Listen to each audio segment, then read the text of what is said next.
পশ্চিমবঙ্গে আগামী 23 ও 29 এপ্রিল বিধানসভার নির্বাচন। এবারও নির্বাচনে কথিত অনুপ্রবেশকারীদের ইস্যু উস্কে দিচ্ছে বিজেপি।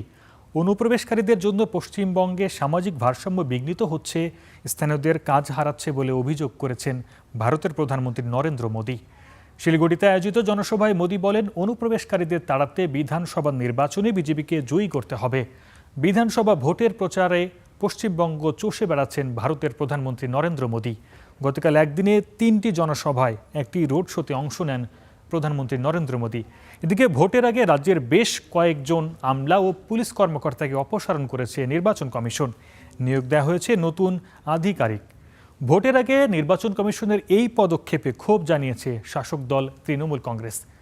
মুখ্যমন্ত্রী মমতা ব্যানার্জি অসন্তোষ প্রকাশ করে ভারতের প্রধান নির্বাচন কমিশনার জ্ঞানেশ কুমারকে চিঠি দিয়েছেন।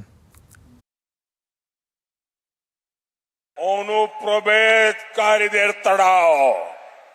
साथियों, बंगाल के चुनाव नतीजे बंगाल का भविष्य तय करेंगे। बंगाल की बेटियों की सुरक्षा के लिए एक मौका मोदी को घुसपैठ से बंगाल को बचाने के लिए, एक मौका मोदी को बंगाल के युवाओं को बंगाल में ही नौकरी दिलाने के लिए, एक मौका मोदी को उद्योग वापस लाने के और आर्थिक विकास को गति देने के लिए। টাকা দিক যাই করুক, যারা গরিব মানুষ পয়সা দিয়ে মিছিলে নিয়ে যাচ্ছে, মিছিলে যান, কিন্তু ভোটটা দেবেন না, মাথায় রাখবেন।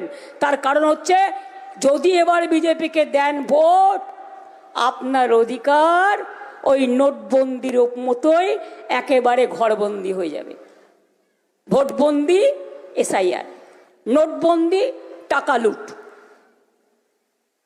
আধার কার্ড করিয়েছে 1000 টাকা করে নিয়ে, আর এখন বলছে ভোটের জন্য আধার কার্ড নো পাপা, শুধু বিজেপি করবে ইয়েস পাপা।